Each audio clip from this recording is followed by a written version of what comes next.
Hi guys, tonight we begin a calm journey into the world of Sun Tzu, the mysterious general whose ideas shaped not only ancient battlefields, but also the way leaders think even today.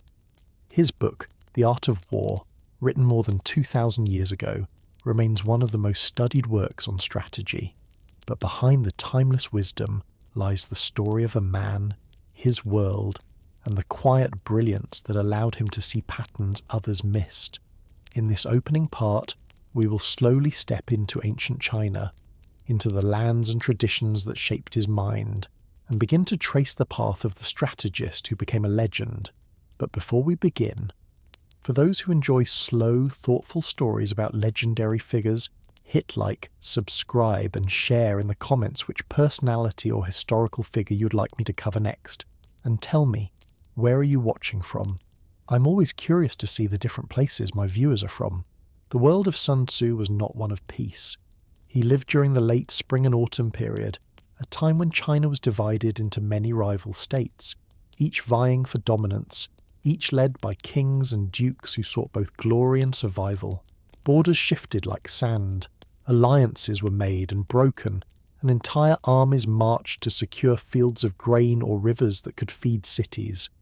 For a young man growing up in this atmosphere, the sound of marching feet and the tension of diplomacy were part of everyday life.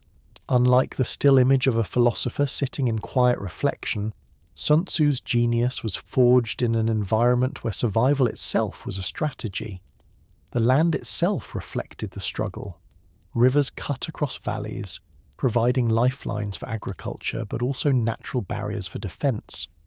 Mountains stood like guardians, shaping the movement of armies. Villages dotted the countryside, and behind their wooden walls, farmers lived with the constant awareness that war might sweep through their fields at any time. It was in such a place, surrounded by both beauty and danger, that Sun Tzu's understanding of balance, patience, and timing would take root. Though little is known about his exact early years, tradition holds that Sun Tzu came from the ancient state of Qi, a place known for scholarship, cultural richness, and military strength. Qi was not the largest state, but it was influential, and it valued the combination of intellect and discipline. From this environment, it is easy to imagine how a boy might grow up listening to the lessons of elders, hearing stories of legendary generals, and observing the careful calculations of rulers who knew that wisdom could win where strength alone might fail. As he grew, Sun Tzu would have been taught the classics, including the wisdom of earlier thinkers who emphasized harmony, respect, and the proper order of life. But he would also see the harsh realities of war, how even a wise ruler could lose everything if he failed to act decisively, and how armies were not just numbers but living, breathing men whose spirits could decide the fate of kingdoms. It was this merging of philosophy and experience that gave Sun Tzu's ideas their lasting power. Unlike many who only saw war as force, he understood it as a living dance, where timing, perception, and the human spirit mattered as much as weapons. In these first steps of his journey, we glimpse not only the young man who would later become known as Sun Tzu, but also the world that demanded such a strategist to rise. His path was not set by chance, but by the unfolding of an age that needed both warriors and thinkers, men who could see the invisible threads connecting chaos and order. And so, with quiet steps, we begin to follow him, through valleys and across the shifting landscapes of ancient China, toward the wisdom that still whispers to us today. The spring and autumn period was not only a backdrop of violence, but also a time of great intellectual ferment. Across the warring states, philosophers, teachers, and reformers began to shape schools of thought that would later define Chinese civilization. Confucius was traveling, teaching about morality, order, and proper relationships. Others, like Laozi, spoke of the Tao, the natural way of the universe. Sun Tzu grew within this atmosphere where ideas carried as much weight as swords. In such a world, the boundaries between philosophy and war were not as distant as they may seem to us today. For the rulers of the states, war was not only a matter of soldiers, but of principles, discipline, and the spirit of their people. When a state prospered, its citizens supported it. When it failed, disorder grew from within, weakening its defences. Sun Tzu would learn that true victory began long before the battlefield, in the minds of rulers, the morale of armies, and the order of society. The shifting alliances among states gave him a constant lesson in the impermanence of power. One day, two kingdoms might swear brotherhood. The next day, they could be enemies. Armies that had fought side by side could turn against one another without hesitation.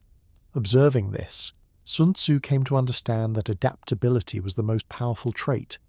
A wise general did not cling to one rigid plan, but adjusted like water flowing around stones, reshaping itself to meet every obstacle. The rulers of the age invested heavily in their militaries, and military service was both a duty and a burden for ordinary people. Men were called from farms to march for months or years, while families prayed for their safe return. A poor harvest, a miscalculation, or a foolish command could lead to disaster. In this context, Sun Tzu's focus on efficiency, on winning without unnecessary conflict, revealed not only a tactical brilliance, but also a compassion for the cost of war. He believed that the highest form of warfare was to subdue the enemy without fighting, to achieve victory with minimal bloodshed. This idea did not come from softness, but from a clear understanding of the suffering that war inflicted. Behind the battlefield, Sun Tzu saw the fragility of life, the threads that tied victory not only to weapons, but to the very stability of society. Ancient chronicles describe him as a man of sharp observation, someone who measured situations with a calm eye. He valued preparation, knowing that battles were often decided before the first clash. Supplies, terrain, weather, morale, each could tilt the balance. To neglect them was to invite disaster. He insisted that a general must know himself and his enemy, for in knowledge lay the seed of triumph. As he matured, Sun Tzu's mind sharpened into a lens that brought clarity where others saw only confusion. The tumultuous age shaped him, but it did not harden him into cruelty. Instead, it honed his ability to find harmony in conflict, to recognize that even in the storm of war there was a path of balance. He would carry this vision forward, and in time it would form the foundation of the art of war, a text that would outlive kingdoms and emperors, carrying his voice across centuries.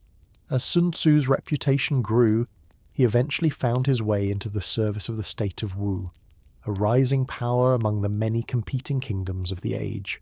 Wu was smaller than some of its neighbours, but it was ambitious, seeking to expand its influence and prove its strength against the mighty Chu, one of the great powers of the south. The king of Wu, impressed by Sun Tzu's writings and teachings, invited him to demonstrate his methods. This moment would become one of the most famous stories about his life, a tale that revealed both his discipline and his calm authority. According to tradition, the king asked Sun Tzu whether his theories could be applied to anyone, even to people with no military training. Sun Tzu replied confidently that they could. To test him, the king ordered that Sun Tzu take a group of the palace concubines and transform them into soldiers. It was meant partly as entertainment, partly as a challenge. The women laughed at the command, treating the exercise as a game, but Sun Tzu remained composed. He divided them into groups, placed trusted leaders over them, and gave them simple instructions. When the drum beat, they were to turn and face a new direction. The command was clear, the instructions simple, yet when the drum sounded, the women only giggled and failed to obey. Sun Tzu's voice stayed calm as he reminded them that a general must ensure his orders are clear. He repeated the instructions, beat the drum again, and once more they laughed and failed to act. This time, Sun Tzu did not smile. He explained that if orders are clear and the soldiers still do not obey, then responsibility lies with their officers. To drive his lesson home, he ordered that the leaders of the groups be executed. Shocked, the king tried to stop him, insisting it was only a demonstration, but Sun Tzu held firm. Discipline, he said, could not be compromised, for without it, an army was nothing but noise and confusion. The execution was carried out, and the remaining women, shaken into silence, obeyed every order with precision from that moment onward. Though severe, the episode illustrated one of Sun Tzu's central beliefs, that discipline and clarity were the foundation of success. Without order, even the bravest soldiers would fall into chaos. Without discipline, even the strongest army would crumble. For Sun Tzu, leadership was not about charm or popularity, but about responsibility, the duty to guide with fairness yet firmness. His lesson impressed the king of Wu, who recognized that this man possessed not only knowledge but the strength to enforce it. From that day forward, Sun Tzu became one of Wu's trusted generals, shaping campaigns that would test his theories on real battlefields. What made this story endure through time was not simply its drama, but the principle behind it, that true leadership requires both wisdom and resolve, the willingness to hold firm even when others hesitate. Sun Tzu's calm determination in that moment reflected the same qualities that would make his name immortal. After securing his position in Wu, Sun Tzu began to influence not only the army's training but also its spirit. He understood that a soldier was not merely a body with a weapon, but a mind that could either strengthen or weaken the entire force. To build discipline, he insisted on clear rules, steady practice, and leaders who embodied the same restraint they demanded of their men. The army of Wu slowly changed, becoming sharper, more flexible, and more reliable under his guidance. Unlike other generals of the age who relied on brute force, Sun Tzu favoured strategy, patience, and careful preparation. He taught that battles should only be fought when the advantage was clear. To fight recklessly was to gamble with lives and risk disaster. Victory, he believed, came not from the clash itself, but from the conditions created before it. If the enemy was unsteady, if his forces were scattered, if his morale was low, then the battle was already half won before the first sword was drawn. The soldiers of Wu began to see in their general a figure who demanded strictness, but also protected them from wasteful losses. He valued efficiency, believing that the best general preserved his strength while exhausting the enemies. This philosophy made Wu's army not only disciplined but also unpredictable. Sun Tzu often stressed that the art of deception was central to war. Appear weak when strong, appear far when near, appear disorganized when perfectly prepared. To confuse an opponent was to rob him of his advantage, forcing him into mistakes that could be exploited. He reminded his soldiers that war was not a matter of honour displays or grand gestures, it was a matter of survival and subtlety. To some rulers of the time, such an approach seemed strange, even dishonourable, but its effectiveness soon became impossible to deny. The campaigns of Wu under Sun Tzu's guidance showed surprising results. Armies larger than theirs were defeated, not by sheer strength, but by ambushes, misdirection, and timing. Rivers, forests, and hills became allies as Sun Tzu used the landscape itself to trap or divide his enemies. Each victory deepened the respect for his methods, but more importantly, it reinforced the truth of his principles. Soldiers began to trust that following his orders would lead them to safety as often as to triumph. What emerged from these campaigns was the foundation of the text that would later be called The Art of War. Each line of the book echoed not only his philosophy, but also the lessons drawn from real battles. It was not theory in isolation, but lived wisdom, tested on the ground and proven in fire. Through Wu's victories, Sun Tzu showed that strategy could reshape destiny, that a smaller force with discipline and clarity could stand against giants. His name began to spread, not as a mere commander, but as a master of an art few fully understood, an art that would transcend the battlefield and echo across time. The rise of Wu under Sun Tzu's guidance was not an accident, but the product of countless small decisions, each weighed with care. He believed that a general's duty was not only to lead in battle, but to prepare for every possibility before the first arrow was loosed. To him, preparation was the silent core of victory. An army that marched without knowledge of terrain, supplies, or enemy movement was already walking toward defeat. Thus, Sun Tzu constantly emphasized reconnaissance. Scouts were sent ahead to measure rivers, note mountain passes, and observe the enemy's patterns. He valued spies not for their cunning tricks, but for the clarity they provided. Information, he taught, was more valuable than gold, because with it a commander could win without fighting. To know the enemy's strengths and weaknesses was to hold the battle's outcome in one's hands. This conviction echoed through his later writings, where he declared that if you know both yourself and your enemy, you need not fear the result of 100 battles. Yet Sun Tzu also taught that knowledge without wisdom was dangerous. A general must not only gather information but interpret it correctly, weighing its meaning against the greater balance of the campaign. One misjudgment could undo months of preparation. To guard against this, he urged leaders to cultivate calmness of mind, resisting both fear and overconfidence. In Wu's campaigns, this approach gave the army an unusual edge. While other states rushed into conflict, eager for quick glory, Wu often seemed to wait. Its troops drilled, its scouts returned with reports, and its leaders considered each movement carefully. To outsiders, this patience could appear as hesitation, but when Wu finally struck, the blow was swift and decisive. Villages that once dismissed them as small and weak began to speak of their uncanny ability to appear where least expected. Soldiers marched lighter because their paths had been planned, their supplies prepared, their leaders certain. Sun Tzu's hand was felt not in grand speeches, but in the steady rhythm of a force that trusted the invisible work done long before swords were drawn. Beyond tactics, Sun Tzu also looked to the spirit of the men under his command. He reminded rulers that hungry, tired, or disheartened soldiers could not fight effectively. Thus, he placed importance on providing rest, food, and fairness. Cruelty, he argued, destroyed loyalty. A general must be firm, but he must also understand the limits of endurance. In this way, he kept the army united, not through fear alone, but through respect.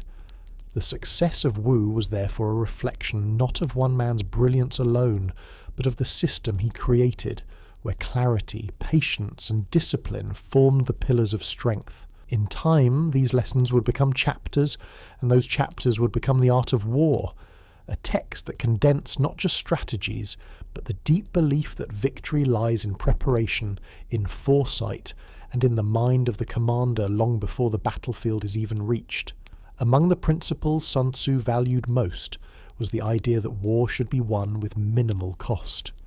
He understood that every battle, no matter how victorious, consumed lives, resources, and time. For him, the highest form of skill was to achieve success without prolonged fighting. This belief shaped his strategies and set him apart from other generals of his time, many of whom sought glory through direct confrontation. Sun Tzu argued that to prolong war was to invite weakness. Armies that lingered in the field grew tired, supplies dwindled, and the burden on the people deepened. A wise leader, therefore, sought to end campaigns quickly, striking with precision at the right moment rather than exhausting his strength. This concept of economy of force resonated deeply in Wu's campaigns. The soldiers of Wu often found themselves marching not toward grand sieges, but toward carefully chosen positions where the enemy could be trapped, cut off, or forced into retreat without a major clash. In one campaign against the larger state of Chu, Wu used the rivers and marshes to its advantage. Rather than charging head-on into Chu's massed troops, Sun Tzu directed his forces to disrupt supply lines and strike at vulnerable outposts. The mighty Chu army, though vast, soon struggled with hunger and disorganization. By the time Wu engaged directly, the enemy was already weakened, their spirit drained by uncertainty and lack of resources. Such victories showed that the true battlefield was not only on the open plain, but also in the minds and stomachs of the enemy. A commander who controlled the flow of food and information controlled the war itself. Sun Tzu's lessons also extended to the use of terrain. He believed that ground was never neutral. It either favoured the attacker, the defender, or neither. To fight uphill, across rivers, or on narrow paths without advantage was folly. Instead, he taught his soldiers to see the land as an ally, to use hills for ambushes, forests for concealment, and rivers for division.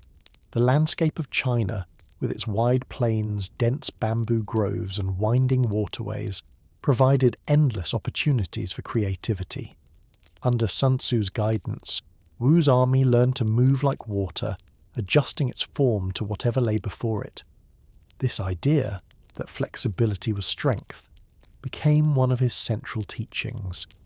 In his philosophy, A general who clung to rigid plans was already defeated by the shifting nature of war. To survive, one must adapt, flowing around obstacles and reshaping to meet every change. The soldiers of Wu absorbed this wisdom not as abstract theory, but as daily practice, for each campaign required them to march, wait, and strike in new ways.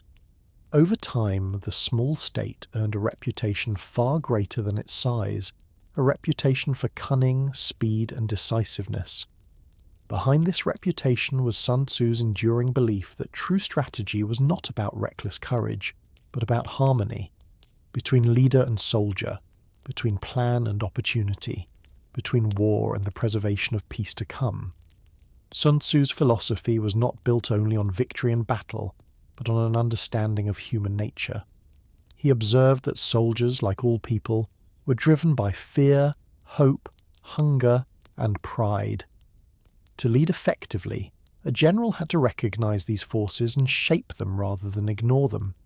He believed morale could decide a battle as surely as swords or spears. A hungry, tired, or frightened army would collapse, even if it was larger or better armed. By contrast, a force that trusted its leader and believed in its cause could achieve the impossible. To maintain this spirit, Sun Tzu stressed clarity of command. Orders had to be simple, consistent, and firm. Confusion, he warned, was the seed of defeat. At the same time, he insisted on fairness. Soldiers could endure hardship if they felt their leaders shared the burden and rewarded loyalty. Cruelty or favoritism destroyed unity faster than enemy attacks. He urged rulers to care for their armies as one would care for family, because men who felt valued would fight with courage. Sun Tzu also drew lessons from nature. He often compared strategy to water, soft yet unstoppable, able to flow around rocks, to carve valleys, to fill every space. Just as water took the shape of the land, so too must an army take the shape of circumstance. No two battles were ever the same, and no plan could be followed blindly. To imitate water was to remain formless, adapting without resistance. This insight allowed Wu's army to surprise its enemies repeatedly, striking where least expected and retreating when danger was too great. Another vital principle was deception. For Sun Tzu, war was not about brute force but about control of perception. To appear weak when strong, to seem distant when near, to spread false signals, these were weapons as sharp as any blade. Confused enemies often defeated themselves, wasting energy on false moves until they collapsed when struck. This approach saved lives and shortened campaigns. His soldiers came to understand that patience and subtlety were not weakness, but strength in disguise. Over time, stories of Wu's victories spread across the land. Rivals spoke of Sun Tzu as a shadow who could not be predicted. Armies feared him not because of his size, but because of his mind. Yet his goal was never endless war.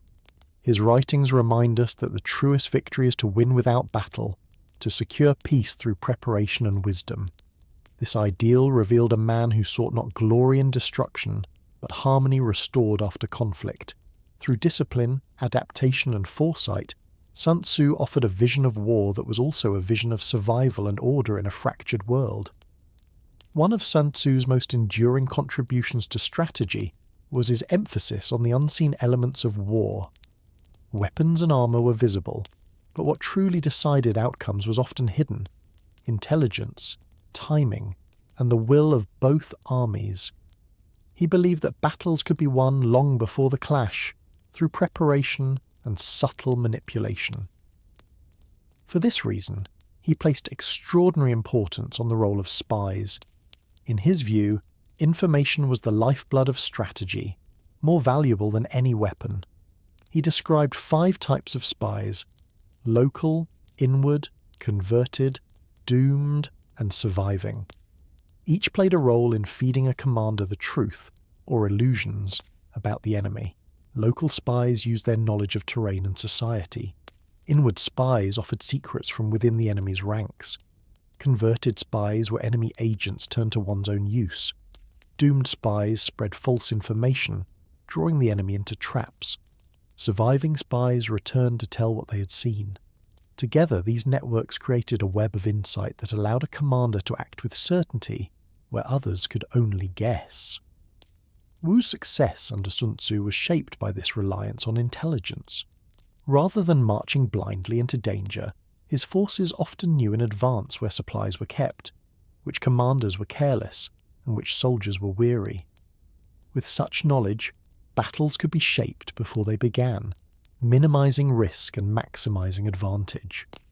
This reliance on subtlety reflected Sun Tzu's deeper philosophy, that victory was not about destroying the enemy completely, but about rendering him unable or unwilling to fight.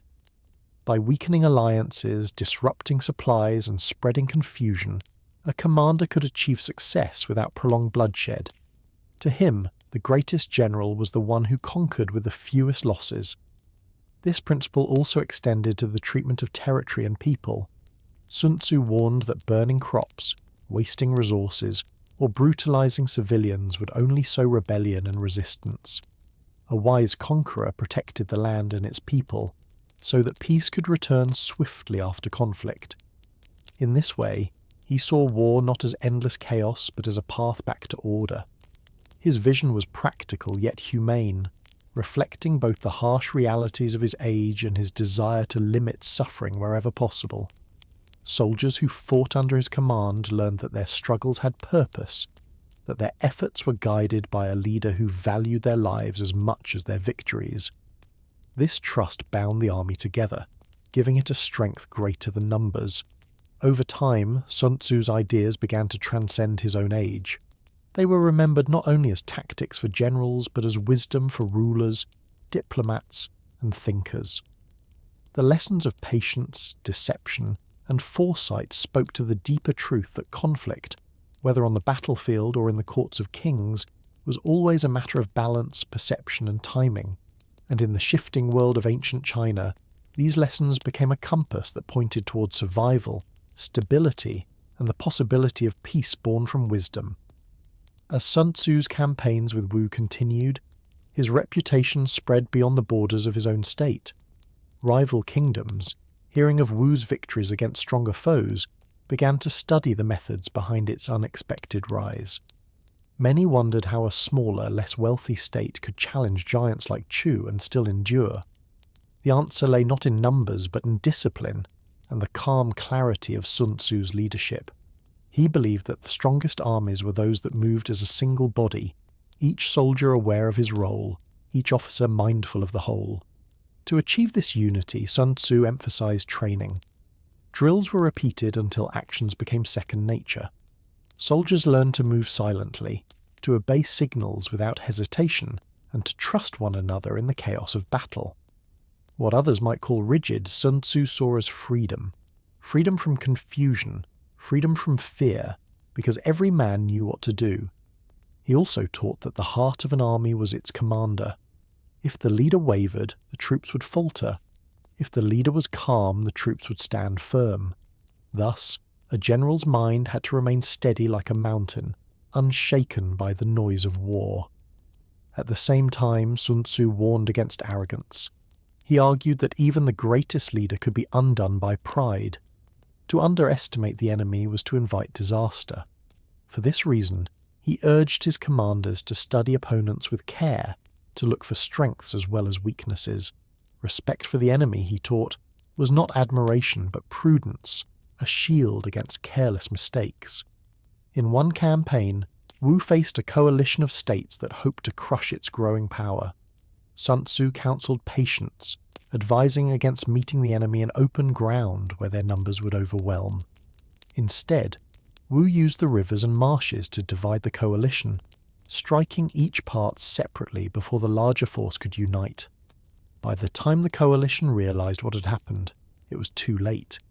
Their armies were exhausted, their alliances fraying. The lesson was clear.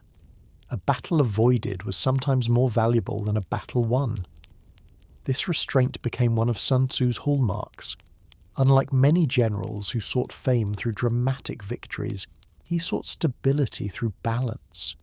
To him, the glory of a campaign lay not in boasting, but in its quiet success.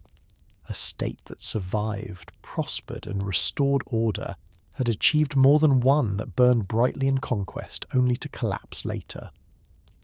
Over the years, Sun Tzu's presence shaped Wu into a force greater than its size. His teachings distilled into short, sharp principles that soldiers could remember, and these principles would one day be written into a text. But even before the book, the men who served him carried his lessons in their actions, their discipline, and their victories. The legacy of Sun Tzu was already alive, long before the words of the art of war were inscribed, in the lives of those who followed his calm and timeless guidance. The campaigns of Wu under Sun Tzu revealed not only tactical brilliance, but also his deep understanding of timing. He often compared war to the changing of seasons, reminding rulers that there was a right moment for everything, a time to advance, a time to wait, and a time to withdraw. Striking too early wasted strength, while waiting too long risked losing the advantage. True mastery came from sensing the exact point when conditions aligned. This idea made Wu's army unpredictable. Enemies could not guess when the strike would come, for Sun Tzu sometimes delayed until the opponent had grown restless, lowering his guard. At other times he attacked swiftly, before the enemy even realized danger was near. The rhythm of war, he believed, was like music. Success depended not only on the notes but on the pauses between them. In his writings, he later explained that speed was essential, but speed without preparation led only to ruin. It was not sheer swiftness that won battles, but the ability to move at the perfect moment. This harmony of patience and decisiveness defined his leadership.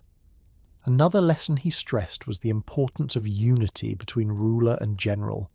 A state could not succeed if its leaders doubted or interfered with each other. The king of Wu, though cautious at first, came to respect Sun Tzu's judgment and granted him unusual freedom in command. This trust allowed Sun Tzu to act with precision, unburdened by hesitation. The soldiers noticed this harmony and drew confidence from it, for an army divided by arguments at the top was an army already defeated. Sun Tzu also spoke of the 5 essentials for victory: knowing when to fight and when not to fight, understanding how to handle both large and small forces, achieving unity of purpose, preparing carefully, and choosing capable leaders free from interference. These principles, simple in form yet profound in practice, guided Wu's successes again and again. In one campaign, Sun Tzu used the terrain of narrow valleys to neutralize the larger Chu army. By drawing them into confined spaces where their numbers offered no advantage, he turned their strength into weakness. The battle was won not through greater courage, but through foresight. Soldiers later recalled how smoothly the plan unfolded, as though every step had been prepared long before the enemy arrived. Such victories built not only Wu's power, but also Sun Tzu's legend. Other states began to whisper his name, unsure whether he was a man or a myth. How could a strategist bend mighty kingdoms with such quiet precision? The truth was that Sun Tzu never relied on miracles, only on clarity. He saw the patterns hidden in chaos, the opportunities overlooked by others. To his mind, victory was not luck, but the natural result of seeing clearly where others were blinded by pride or fear. This clarity became the heart of his teaching, and it would echo far beyond his own lifetime, guiding leaders who might never set foot on a battlefield but still face struggles that demanded balance, patience, and timing. Sun Tzu's philosophy also extended beyond the battlefield into the wider question of governance. He observed that the strength of an army reflected the strength of the state itself. If the people were overtaxed, mistreated, or burdened by endless wars, no army, no matter how disciplined, could remain strong. A ruler who ignored the needs of his subjects weakened his foundation and invited collapse from within. Thus, Sun Tzu urged balance between the demands of war and the stability of everyday life. He wrote that the wise ruler treated his people as precious resources, not to be wasted recklessly. Grain, water, and labor were as essential as spears and arrows. If a campaign drained the land of its crops or forced families into constant hardship, resentment would grow and loyalty would fade. He argued that true strength came from harmony between ruler and people, where both understood the purpose of sacrifice and shared in its reward. In Wu, this perspective helped maintain stability even as the state engaged in frequent conflict. While other kingdoms crumbled under the weight of unrest, Wu's rulers, guided by Sun Tzu's counsel, preserved order by ensuring their campaigns were swift and purposeful. This restraint set Wu apart, for it showed that war need not consume all life, but could serve as a tool to protect and preserve. Sun Tzu also warned against rulers who sought glory for themselves at the expense of reason. He cautioned that ambition unchecked by wisdom led to ruin. A general, he said, must be free to act according to conditions, not bound by the pride or impatience of kings. Interference from above, when driven by vanity, often destroyed even the best-laid plans. For this reason, Sun Tzu valued independence of command and mutual trust. His words remind us that leadership is not domination, but responsibility, a partnership between vision and execution. Stories tell of how Sun Tzu often sat quietly, observing the movements of men, the patterns of weather, the flow of rivers, before making decisions. To his followers, this calmness was a source of strength. It taught them that haste brought errors, but patience revealed the truth of a situation. He believed that the general who saw the whole picture, supplies, terrain, spirit, and timing, was already halfway to victory. The soldiers of Wu learned to mirror this stillness. They marched steadily, struck suddenly, and retreated without panic when needed. Their confidence came from knowing they were guided by a leader who saw beyond the noise of battle to the larger harmony at play. In time, these lessons, though born in the struggle of one small state, would echo far beyond Wu. They became wisdom for rulers across centuries, that discipline must be paired with compassion, that war must serve peace, and that true leadership demands clarity, restraint, and trust. Among the many ideas Sun Tzu expressed, none was more striking than his view of victory without battle. He argued that the supreme art of war was not to win through endless fighting, but to overcome the enemy before swords were drawn. To him, a campaign achieved its highest purpose when the opponent surrendered through fear, confusion, or loss of will. This principle may have sounded strange to rulers eager for glory, but its wisdom revealed itself again and again in Wu's history. By spreading misinformation, striking at supplies, and creating the illusion of overwhelming strength, Sun Tzu often forced rivals to retreat or submit without costly engagements. Such outcomes saved lives and preserved resources, proving that restraint was as powerful as attack. Sun Tzu explained that wars consumed not only men but entire societies. Prolonged campaigns drained treasuries, weakened agriculture, and left fields barren. A nation that fought endlessly, even if victorious, became fragile. Thus, the greatest general was not the one who won the most battles, but the one who secured peace with the least destruction. His teachings urged leaders to look beyond the thrill of conquest to the stability that followed. A ruler who valued harmony over pride could create a legacy that endured long after weapons were put away. In one campaign, Wu faced the threat of Chu massing forces along the border. Rather than rush into open battle, Sun Tzu spread rumors of a larger Wu force moving through hidden valleys. Scouts reported fires in distant hills, suggesting armies gathering where none truly were. Distracted and uncertain, Chu delayed its advance.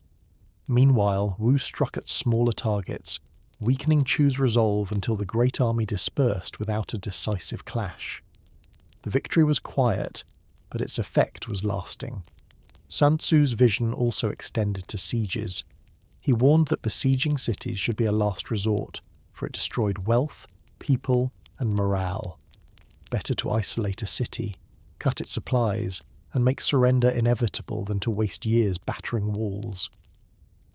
This idea reflected his constant theme, that the wise commander avoided unnecessary suffering, seeking balance between strength and compassion. His words reminded rulers that power without restraint led only to ashes.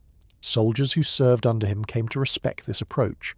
They saw that he valued their lives, not as tools to be spent recklessly, but as part of a greater harmony. This respect bound them closer, making them not only fighters, but willing followers of his vision. Over time, this philosophy, distilled into short maxims, became the heart of the art of war. Each sentence carried the weight of experience, offering not a path of cruelty, but a path of survival through wisdom. And in this quiet strength, Sun Tzu's voice continues to echo, teaching that the truest victory is not destruction, but the restoration of order and peace. Sun Tzu often described war as a balance of opposites, strength and weakness, advance and retreat, clarity and confusion. He taught that a wise commander learned to turn weakness into strength and to make the enemy's strength useless. This principle was not abstract philosophy, but a practical tool, tested on countless marches.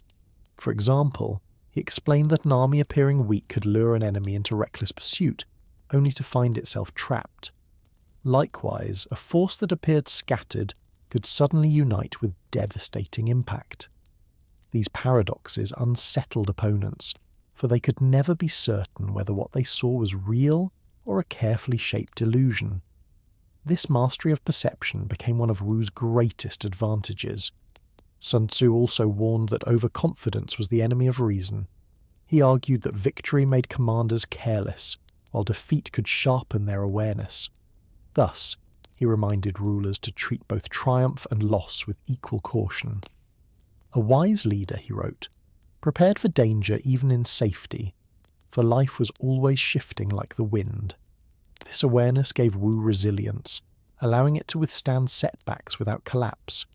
His writings reveal another layer of his thought: the 5 constant factors of war: moral influence, weather, terrain, command, and doctrine. Moral influence bound the people and army to their ruler's cause. Weather shaped opportunities and dangers. Terrain dictated movement and position. Command demanded wisdom, sincerity, courage, and discipline. Doctrine referred to organization, supply, and the structure of forces. By weighing these 5 factors, a commander could see the shape of conflict before it unfolded.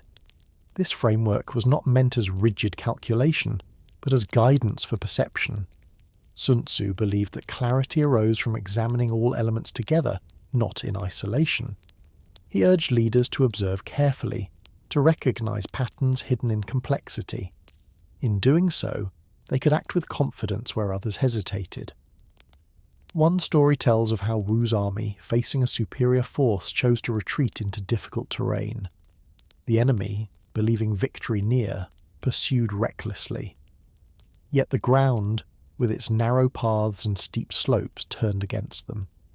Wu struck at the right moment and the larger army fell into chaos. To Sun Tzu, this was proof that wisdom could bend the scale of numbers. The soldiers of Wu came to trust this balance of patience and suddenness. They knew that waiting was not weakness but preparation, and that when the signal came, their strike would be sharp and decisive. Over time, this harmony of opposites became the rhythm of their campaigns. Through these lessons, Sun Tzu revealed that war was not only about strength but about awareness, not only about force but about insight. His calm voice reminded rulers and soldiers alike that survival belonged to those who saw clearly, acted with restraint, and embraced the shifting balance of the world around them. Another cornerstone of Sun Tzu's teaching was his belief in the power of preparation and foresight. He wrote that every battle was decided before it was fought, not by chance or bravery, but by careful planning. A commander who assessed conditions honestly and prepared thoroughly could predict outcomes with remarkable accuracy. This meant studying not only the enemy, but also one's own forces. If the army was weak, poorly supplied, or lacking discipline, no amount of courage could guarantee victory. To march unprepared was to gamble lives against fate. Sun Tzu urged leaders to avoid such recklessness, teaching that wisdom lay in patience and honesty about one's strengths and limits. He compared preparation to sharpening a blade. The sharper the edge, the less effort required in battle. His soldiers absorbed this idea deeply, understanding that their long drills, repeated maneuvers, and careful organization were not wasted time but the foundation of survival. Another aspect of preparation was the management of supplies. Sun Tzu emphasized that food, water, and rest were as vital as swords or armor. Armies that ran out of grain or marched until exhaustion collapsed before they even met the enemy. Thus, he insisted that leaders treat logistics as central, not secondary. He often reminded commanders that battles were lost not because of poor fighting, but because of hunger, fatigue, or disarray. By ensuring that his troops were well supplied and rested, Sun Tzu gave them the strength to face challenges with clarity and endurance. He also urged leaders to think beyond the battlefield, to see the wider flow of a campaign. A wise general, he wrote, did not focus on one fight, but on the chain of causes and effects that stretched across time. To win a battle but lose a war was folly. To withdraw from a small skirmish but secure long-term advantage was wisdom. This broader vision allowed Wu to thrive against larger states, for Sun Tzu guided them not toward reckless triumphs, but toward steady survival and growth. A story is told of Wu delaying its advance when supplies ran low. The soldiers, though eager to move, trusted Sun Tzu's judgment. When the campaign finally resumed, they marched with full strength, while the enemy, exhausted from waiting and restless from uncertainty, crumbled at the first strike. Such patience, though difficult, revealed the truth of his words, that foresight spared lives and secured victories more lasting than impulse ever could. Over time, these teachings became woven into the rhythm of Wu's campaigns. Soldiers learned to value preparation as highly as bravery, and rulers began to see strategy not as sudden genius but as steady, deliberate care. Through his guidance, Sun Tzu showed that true strength lay not in rushing blindly into danger, but in shaping conditions so thoroughly that victory seemed to flow naturally, as though the outcome had been written long before the battle began. Sun Tzu often reminded his followers that the heart of strategy was flexibility. He warned against rigid plans that could not adapt once reality shifted. To him, a general who clung to a fixed course was already defeated, for war was a living thing, changing with every hour. He urged leaders to be like water, taking the shape of the land, flowing around obstacles and moving with quiet persistence. This idea freed commanders from the illusion that strength alone decided outcomes. Instead, victory belonged to those who could adjust quickly, turning surprise into opportunity. Sun Tzu explained that an enemy who expected direct attack could be unsettled by sudden retreat, while an enemy who believed victory certain could be undone by an unexpected strike. To mislead, to change form, to appear where least expected, these were weapons sharper than blades. The soldiers of Wu grew skilled at such maneuvers, learning to trust the unseen design behind their movements. What seemed like hesitation was often a trap, and what seemed like retreat was often preparation for a strike. This constant shifting made Wu's army difficult to predict and even harder to defeat. Sun Tzu also believed that a commander should avoid showing emotion in front of troops. Anger, pride, or fear clouded judgment, while calmness inspired confidence. He taught that clarity of mind was as important as clarity of orders. A general who remained steady in crisis gave strength to every soldier under his command. In one campaign, when rumours of enemy reinforcement spread panic, Sun Tzu ordered his men to remain silent and still through the night. At dawn, the enemy, confused by the lack of movement, hesitated and withdrew. Without fighting, the crisis had passed and Wu's army marched on. Such moments revealed that discipline and patience were not only virtues but powerful tools of survival. Over time, Sun Tzu's vision shaped a culture of balance. Strictness paired with care, deception paired with clarity, adaptability paired with order. His teaching showed that even in the harshest storms of conflict, the wise could find harmony.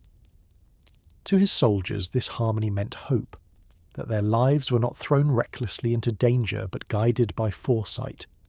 To his rulers, it meant stability, that their power rested not on chance but on reason.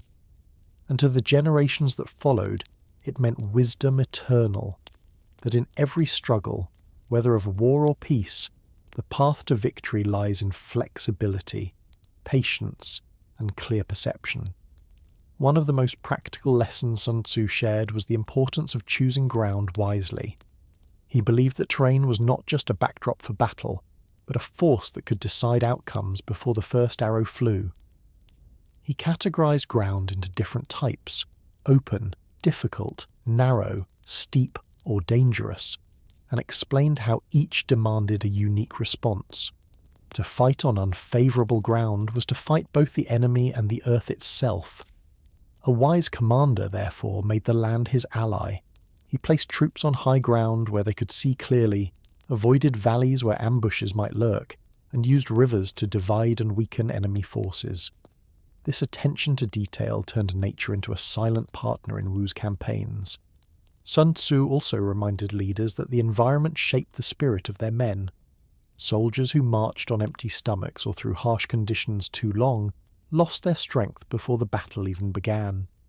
Thus, rest, food, and careful pacing became as much a part of strategy as formations and weapons. He warned rulers that to push armies past endurance was to invite collapse from within. To preserve strength was to preserve victory. In his teaching, the battlefield was more than lines of soldiers. It was a living system of men, land, and weather, all interwoven. To ignore one part was to risk the whole. His soldiers grew to respect this wisdom, for they saw it in practice. In one campaign, when the enemy tried to draw Wu into rough, swampy ground, Sun Tzu refused to take the bait. Instead, he circled around, forcing the enemy to abandon their position and march into exhaustion. By the time Wu struck, the foe was weary, and the victory came swiftly. Such choices revealed his calm patience, a refusal to let pride override reason. He knew that battles were not won by bravado, but by balance, by striking only when the ground, the soldiers, and the moment were all aligned. Through these lessons, Sun Tzu showed that wisdom was not separate from the world, but part of it. The mountains, rivers, and skies all spoke to those who listened, and in their patterns he found guidance. To his men, this approach gave security. To his rulers, it gave trust. And to later generations, it gave a timeless truth, that in any struggle, success belongs to those who see the ground beneath their feet, prepare with care, and move in harmony with the world around them. Sun Tzu also believed deeply in the principle of leadership through example. He argued that soldiers mirrored the qualities they saw in their commander. If a leader was reckless, his men would become careless. If a leader was calm, they would act with discipline. Thus, a general's behaviour was not private, but a signal that shaped the spirit of the entire army. He stressed fairness above all, rewarding loyalty and punishing disobedience with equal consistency. To favour some and neglect others was to fracture unity. Soldiers, he said, could endure hardship if they believed they were treated justly. But unfairness bred resentment, and resentment bred weakness. In Wu's ranks, this fairness became a hallmark. Men who fought under Sun Tzu knew that discipline was strict but impartial, that rewards came to those who earned them, and that mistakes were corrected firmly but without cruelty. This balance created an atmosphere where trust replaced fear. Sun Tzu also emphasized the value of silence and secrecy in leadership. He taught that a general should never reveal his intentions too soon, even to his own men. Uncertainty kept enemies guessing, and sometimes even soldiers marched without fully knowing the plan. Yet they trusted that clarity would come when the moment arrived. This secrecy prevented leaks and maintained surprise, which Sun Tzu considered one of the most decisive elements in war. In one campaign, Wu's soldiers marched for days in apparent retreat. Morale wavered until suddenly the army turned and struck an unguarded enemy supply camp. What seemed confusion revealed itself as design, and the men's faith in their commander deepened. Another vital quality Sun Tzu taught was adaptability of command. He argued that no single style fit every situation. At times, a leader must be strict, at others, compassionate, at times, bold, at others, cautious. The true art lay in sensing which quality the moment required. Too much severity crushed morale, while too much lenience bred disorder. To hold this balance was the mark of wisdom. Under such leadership, Wu's soldiers became resilient, knowing that their general's decisions reflected the needs of the moment, not personal whim. Over time, Sun Tzu's teachings on leadership blended discipline, fairness, secrecy, and adaptability into a single vision, that the heart of command was harmony between ruler and people, between general and soldier, between plan and action. It was this harmony that allowed Wu's smaller forces to face greater powers and prevail, and it was this harmony that would echo through the lines of the art of war, reminding future generations that leadership is not domination, but the steady balance of firmness and care. Another of Sun Tzu's lasting insights was his view of momentum. He described momentum as the invisible force that carried an army forward once its spirit was aligned. Just as a boulder rolling downhill gathered unstoppable speed, so too could a well-prepared army overwhelm opponents with seemingly little effort. Momentum, he explained, was not born on the battlefield, but in the careful preparation that preceded it. Discipline, morale, and unity created the spark that later burned into decisive action. Sun Tzu warned that without momentum, even a strong army could falter, for men who fought without spirit soon lost their will. For this reason, he placed great emphasis on beginning campaigns with clarity and energy, ensuring that his soldiers believed in both the purpose and the plan. He also observed that momentum could turn against an army if it was wasted or misdirected. A reckless charge, even if it began with great energy, might crash into ruin if the enemy was ready. Thus, he urged commanders to control momentum, guiding it like a rider guides a horse. By holding it back at times and unleashing it at others, a general could ensure that strength struck precisely where it mattered. In practice, Wu's forces often seemed small and quiet at first, only to erupt suddenly with force that startled their enemies. This control of momentum made them unpredictable, and unpredictability bred fear. Sun Tzu also taught that momentum worked not only on armies but on minds. A commander who appeared confident and calm inspired courage, while one who hesitated spread doubt like smoke through the ranks. Similarly, an enemy who lost his nerve could be defeated even before swords crossed.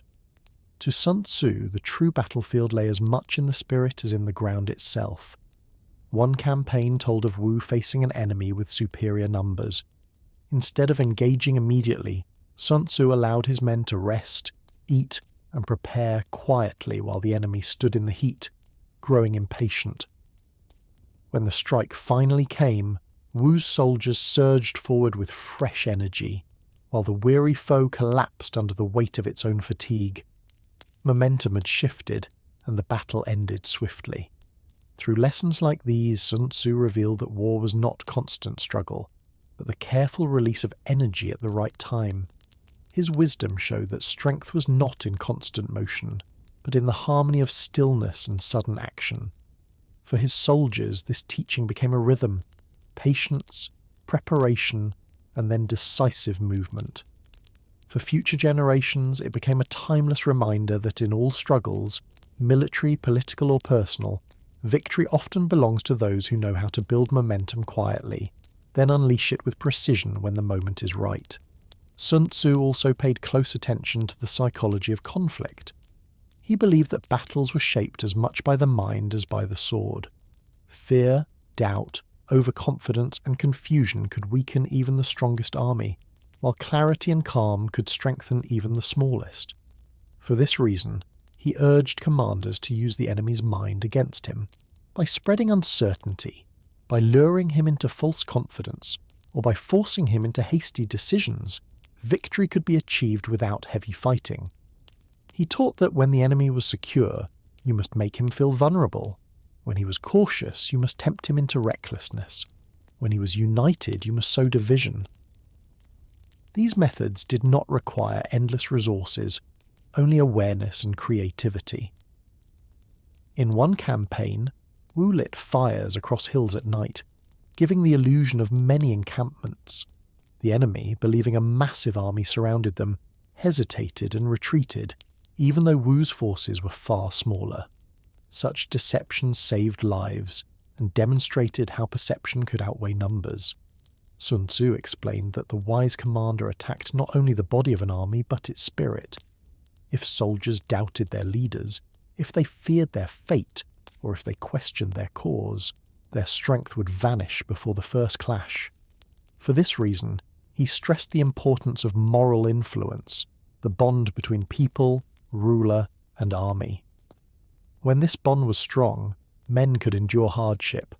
When it was weak, no amount of weapons could save them. He urged rulers to respect their people and reward loyalty, for resentment at home was as dangerous as enemies abroad.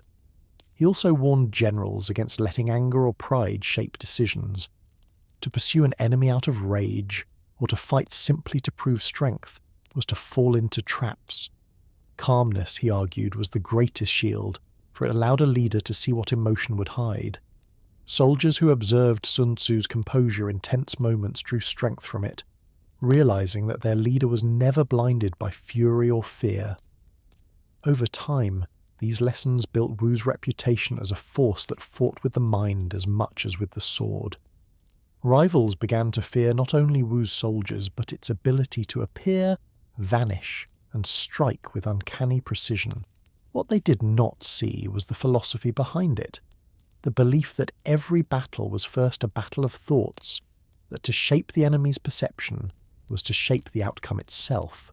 For later generations, this insight became one of Sun Tzu's most profound gifts, that in every struggle, true power lies not only in strength, but in the clarity to see how minds, like armies, can be guided, misled, and overcome. Sun Tzu often reflected on the dangers of prolonged war.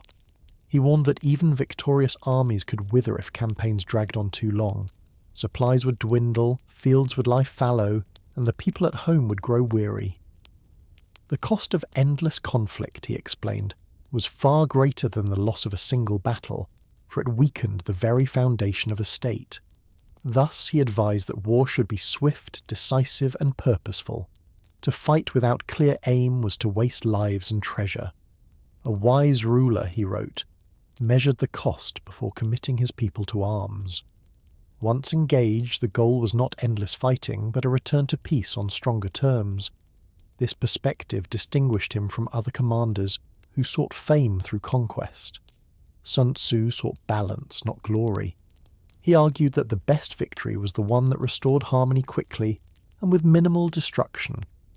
In Wu's campaigns, this approach proved invaluable. Rather than attempting to occupy vast territories indefinitely, Sun Tzu encouraged strikes that weakened enemies and forced them to retreat or negotiate. By doing so, Wu avoided the exhaustion that consumed larger states locked in ceaseless struggles. His soldiers learned that patience and timing mattered more than constant fighting. They knew that their general valued their lives and would not spend them needlessly. This trust gave them endurance, for they understood that every march and every battle had purpose. Sun Tzu also taught that resources captured from the enemy were more valuable than those carried from home. To use what the enemy provided reduced strain on one's own people and turned the strength of opponents into weakness. This principle, both practical and humane, lessened the burden of war on Wu's villagers, allowing them to recover quickly after campaigns. He urged rulers never to forget that their true strength lay in the prosperity of their lands and the stability of their people. Without these, even the finest army would collapse in time.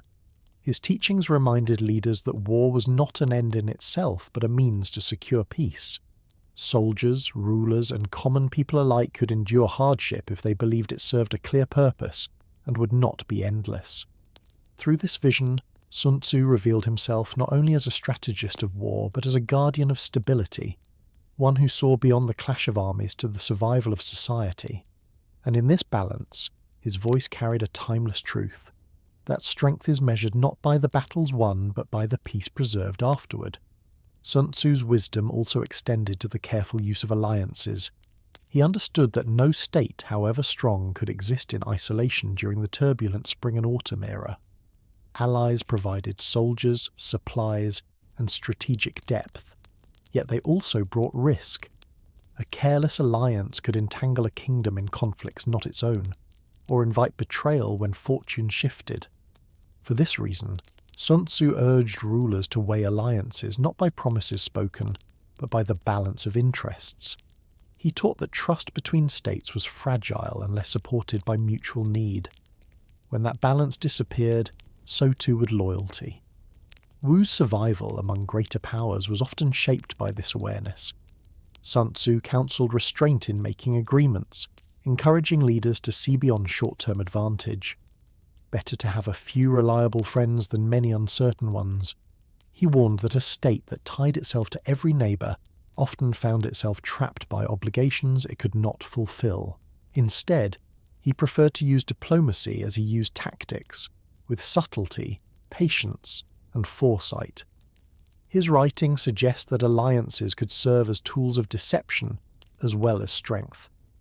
By appearing friendly to one power, a state might lull suspicion while preparing its defence elsewhere. By offering aid to another, it could drain an enemy's focus without committing its own troops.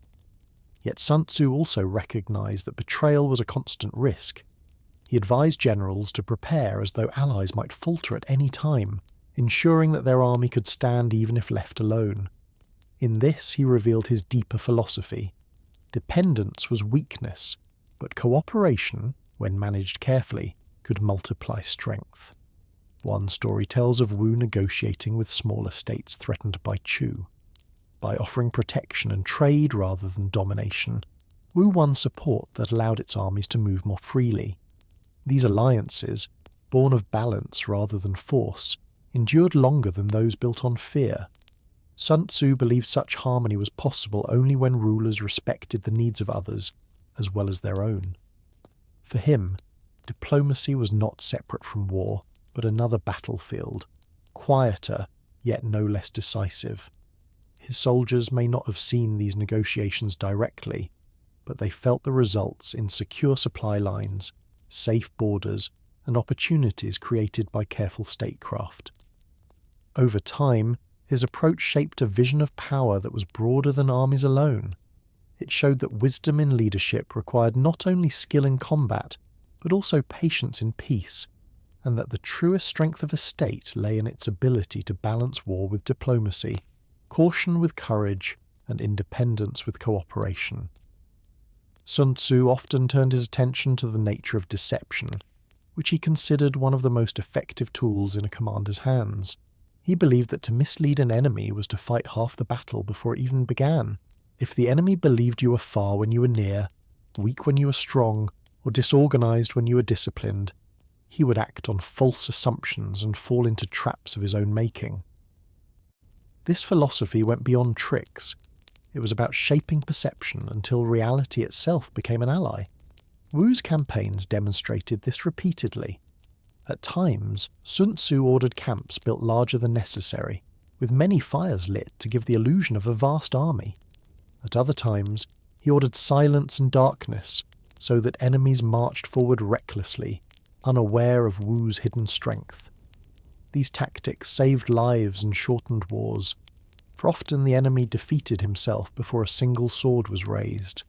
Sun Tzu warned, however, that deception must serve strategy, not vanity. To mislead for amusement was foolish, but to mislead to preserve order and achieve peace was wisdom. He reminded generals that deception was not cruelty, but a way to avoid costly battles.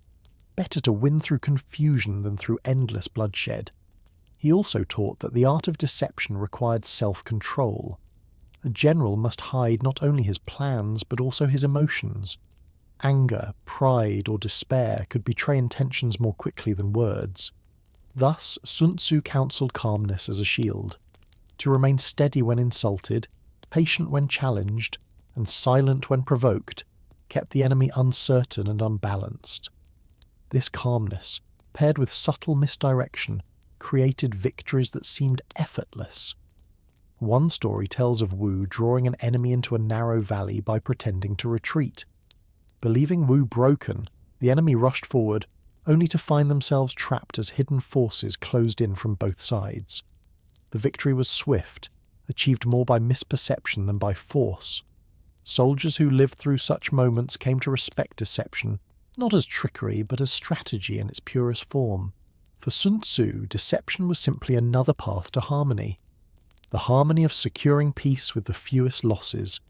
His words remind us that strength does not always roar. Sometimes it whispers, unseen, until the moment it is revealed. And in that moment, the enemy, already defeated in mind, falls in body as well. Through this vision, Sun Tzu offered not only tactics for war, but insight into human nature itself. That perception shapes action, and those who guide perception shape destiny. Sun Tzu also spoke often about the balance between order and chaos. He believed that while armies required strict discipline, they also needed the freedom to adapt when conditions shifted. Too much rigidity, he warned, would break an army in moments of surprise, while too much looseness would dissolve it into confusion. The art of command was to maintain structure while allowing flexibility. He compared this balance to the tension of a bowstring, tight enough to hold strength, yet loose enough to release it at the right moment. Wu's soldiers became known for their ability to hold formation under pressure, yet also to scatter and regroup as conditions demanded. This fluid discipline baffled opponents who expected either stiff ranks or disorder. Sun Tzu taught that both order and chaos could be weapons when properly guided. To the enemy, he might appear chaotic, his troops moving unpredictably, striking suddenly and vanishing. Yet beneath the surface, every movement was calculated, every faint part of a larger plan. Conversely, when facing an enemy in confusion, Wu's army appeared as unyielding order, pressing forward steadily until resistance collapsed. By shifting between these states, Sun Tzu ensured that Wu controlled the rhythm of battle. He believed that the greatest general created clarity for his own men and confusion for his opponents. This principle extended beyond the battlefield. In governance, he reminded rulers that too many laws and punishments created resentment, while too few allowed disorder. Harmony lay in balance, where people felt guided but not crushed. Soldiers who marched under his leadership felt this balance in practice. They lived with strict discipline but also with trust that their hardships had purpose. Their general demanded much but wasted little, and so their loyalty deepened. One tale recalls Wu's army facing a sudden ambush in rough terrain.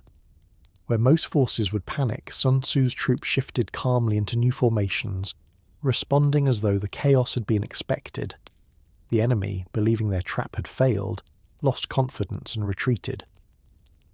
To the soldiers of Wu, this confirmed what they had been taught, that chaos was not to be feared, but to be shaped. For Sun Tzu, this truth carried a timeless lesson, that life itself was a balance of order and chaos, and those who learned to guide both could turn even the storm into an ally.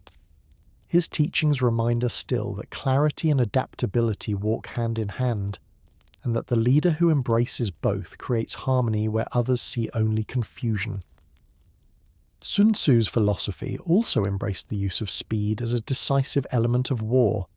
He taught that opportunities appeared and vanished quickly, and that only those who moved with swiftness could seize them. Yet for him, speed was not mere haste. It was the ability to act at the exact moment when all conditions aligned. He explained that a rapid strike could unsettle an enemy, spreading fear before the battle even began.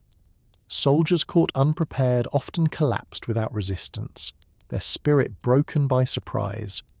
But he warned equally against rushing blindly, for speed without preparation led to ruin. True speed, he said, was readiness meeting opportunity. Wu's armies often demonstrated this principle. They would wait patiently for days or weeks, appearing inactive, until suddenly they marched with astonishing quickness, covering great distances in short time. Enemies who thought them far away would wake to find Wu's banners at their gates. This unpredictability created an aura of constant danger, forcing opponents to guard every approach, wearing themselves thin. Sun Tzu compared this kind of movement to the hawk that strikes in a single motion, its blow ending the fight instantly. He believed that the commander who mastered speed could decide battles before they fully unfolded. One story tells of Wu advancing on an enemy city. Scouts reported the gates unprepared and the defenders distracted. Without hesitation, Sun Tzu ordered his men forward through the night. By dawn, the city surrendered, having no time to muster defence. Not a single life was wasted in a prolonged siege. This was the essence of his teaching. That speed, when paired with foresight, spared both soldiers and civilians unnecessary suffering. He also saw speed as a force for morale. Soldiers who marched with purpose and struck swiftly carried confidence in their hearts. They felt part of a living force that wasted no motion, that acted with unity. Such confidence itself became a weapon, for an army that believed in its swiftness moved like a single breath of wind. To Sun Tzu, speed was more than movement. It was harmony between preparation and decision, patience and action. His writings remind us that life often offers brief openings, and those who hesitate lose them forever. But those who are prepared, calm and ready can move with the speed of lightning, changing the course of events with a single step. Through this wisdom, Sun Tzu taught that victory belongs not to the reckless, but to those who know when stillness must end and swift action must begin. Sun Tzu also explored the idea of using strength and weakness as tools of strategy. He explained that no army was strong everywhere, and no army was weak everywhere. A wise general sought the weak points of his enemy while guarding his own vulnerabilities. To strike where the opponent was unprepared was to multiply one's own power, while to defend where the opponent was strongest was to waste effort. He often compared this principle to the flow of water. Just as water seeks the lowest point, so too should an army seek the enemy's softest ground. To rush against strength was to dash oneself against a rock, but to flow into weakness was to carve new paths without resistance. Wu's campaigns reflected this wisdom time and again. Rather than meeting enemies head-on, Sun Tzu guided his forces to outmaneuver, surrounding them from unexpected directions or attacking supply lines instead of walls. This method unsettled rivals, for they found themselves defeated without fully understanding how. A story is told of an enemy fortress, heavily guarded at its gates. Instead of attacking directly, Sun Tzu sent small units to block food deliveries, while others spread rumours of internal betrayal. In time, hunger and fear weakened the defenders until the fortress surrendered without a siege. To his soldiers, such victories proved that cunning spared lives more effectively than brute force. Sun Tzu also reminded rulers that strength and weakness were not fixed qualities but constantly shifting. An enemy strong today could be weak tomorrow if starved or divided. Likewise, an army weak today could become strong if rested, fed and inspired. This perspective taught commanders never to despair in difficulty or grow careless in success. The true art lay in observing the constant changes and responding with flexibility.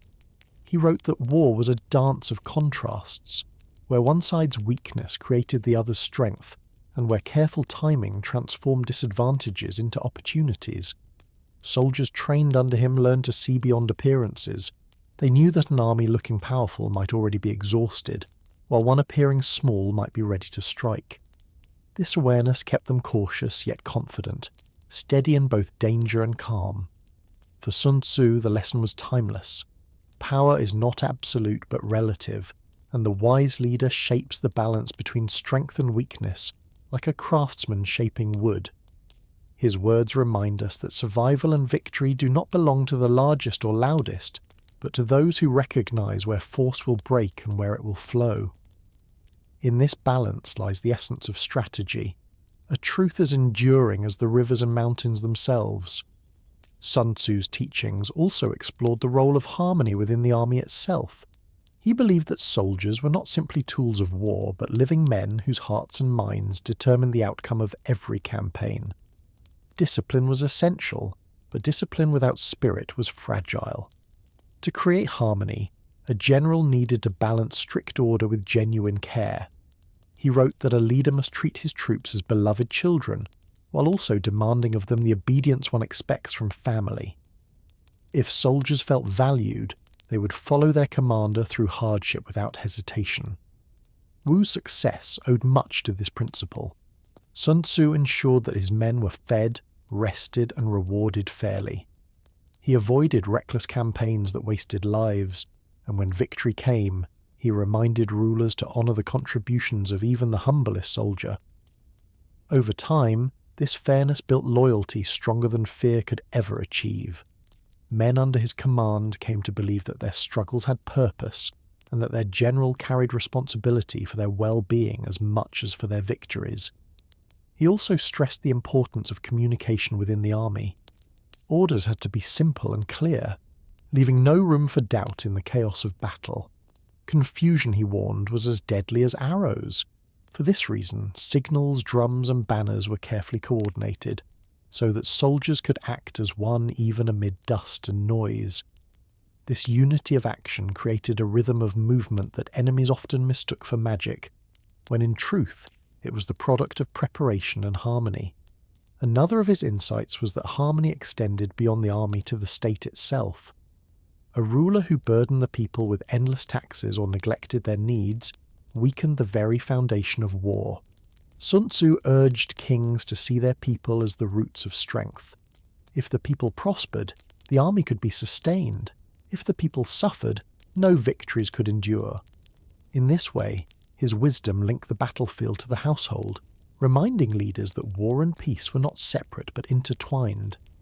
One account describes how Wu's men, weary after a long march, were given time to rest before engaging in battle. The enemy, assuming this pause showed weakness, advanced carelessly and was quickly defeated by the refreshed Wu soldiers. The lesson was clear. Harmony between discipline and care was not softness, but strength. For Sun Tzu, true power lay in balance, between ruler and people, commander and soldier, strictness and compassion. His vision offered more than tactics. It offered a model of leadership rooted in respect and responsibility. And through this balance, he taught that harmony itself was a weapon, forging unity that no enemy could easily break. Sun Tzu often returned to the idea that war was a matter of understanding patterns. He saw battle not as random chaos, but as the unfolding of causes and effects, like ripples spreading across water. A commander who studied these patterns could act with foresight, while one who ignored them stumbled in blindness.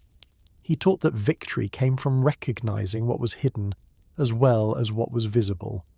To know the weather, the terrain, the spirit of one's men, and the condition of the enemy was to read the signs of fate itself. He compared this knowledge to the farmer who plants at the right season, trusting the cycle of the earth. Just as planting in winter yields nothing, so too does fighting at the wrong moment bring only ruin. Wu's army became skilled at waiting for conditions to align, striking only when the balance favoured them. To rivals, this patience seemed uncanny, as though Wu could see into the future. But to Sun Tzu, it was simply the discipline of observing carefully and acting with restraint. He also explained that patterns existed within human behaviour. Fear made men reckless, pride made them careless, and fatigue made them vulnerable. By shaping conditions that encouraged these weaknesses, a commander could predict how an enemy would react. In this way, battles unfolded not by chance but by design. One story tells of Wu facing an enemy known for swift charges. Instead of meeting them head-on, Sun Tzu arranged his troops in layers, retreating step by step. Believing victory near, the enemy pressed harder until exhaustion slowed them. At that moment, Wu counterattacked, breaking their lines with ease. The outcome was no accident. It was the natural result of predicting the rhythm of human action. To Sun Tzu, patterns were not rigid laws but flowing currents. A wise leader adapted to them, using them as a sailor uses the wind. He reminded rulers that arrogance blinded them to these truths, while humility opened their eyes. By respecting the forces around them, nature, time, and human spirit, they could act in harmony rather than against it. His soldiers absorbed this outlook, learning to see beyond the immediate clash of weapons. They came to trust that every order reflected a deeper awareness, that their general guided them with an eye fixed on the larger flow. Through this vision, Sun Tzu offered a lesson that stretched beyond war, that success in any endeavour belongs to those who observe patiently, recognise patterns, and act with clarity when the moment ripens. Sun Tzu's vision of war also included a profound respect for unpredictability. He warned that no general should ever assume the enemy would behave as expected. To plan on certainty was to invite disaster. Instead, he urged leaders to prepare for many possibilities, holding flexible strategies that could bend like bamboo in the wind. In his writings, he explained that the element of surprise was one of the greatest forces in battle. When an enemy faced something he did not anticipate, his confidence shattered, and confusion spread faster than fire in dry grass. Thus, a wise commander created situations where unpredictability worked in his favour, while guarding his own men from panic. Wu's soldiers trained for this, learning to adapt quickly when orders changed or conditions shifted. Drills taught them not only to hold formation, but to break and reform at signals, to move silently through forests, or to scatter and regroup when needed. To outsiders this seemed chaotic, but to the soldiers it was discipline in another form, the discipline of flexibility. In one campaign, Sun Tzu ordered his forces to vanish into the hills, leaving behind abandoned tents and fires. The enemy, believing Wu had fled, rushed forward carelessly, yet hidden in the valleys, Wu's army waited. When the signal came, they struck with sudden ferocity, overwhelming opponents who never expected resistance. This victory came not from sheer power, but from the shock of surprise. Sun Tzu explained that to be formless was the ultimate strength. Just as water had no fixed shape, an army that avoided predictability could never be trapped. He advised commanders to vary their movements, change their camps, and alter their signals often so that the enemy could not read their habits. In this way, uncertainty itself became a shield. Yet he also warned that unpredictability must be guided by purpose. To act without design was mere disorder. True mastery lay in shaping the enemy's expectations, then breaking them at the critical moment. Soldiers under his command learned to trust this method, even when it seemed strange, for again and again it brought victory. Over time, Sun Tzu's philosophy of unpredictability became one of his most celebrated teachings. Leaders of later ages found in it a lesson beyond the battlefield, that in life, as in war, rigidity creates weakness, while adaptability creates resilience. To embrace change, to move with subtlety, to surprise at the right time, these were not only tactics of generals, but wisdom for all who faced uncertainty. In this truth, Sun Tzu revealed himself not just as a strategist of armies, but as a thinker of life's deeper struggles, where the ability to adapt often means the difference between survival and defeat. Sun Tzu also emphasized the importance of self-knowledge, teaching that a commander who understood himself as well as his enemy could stand unshaken through 100 battles. To him, knowledge was not only about counting troops or weighing supplies, but about clarity of character, discipline of mind, and awareness of limits. A general blinded by pride or anger was already defeated, even before meeting the enemy. He wrote that leaders must know their strengths but also their weaknesses, for arrogance in victory could lead to carelessness, while despair in defeat could cloud judgment. Wu's soldiers often saw this calm self-mastery in their general. He never hurried when provoked, nor boasted when triumphant. This steadiness gave his men confidence, for they knew their leader would not throw them into danger merely to satisfy pride.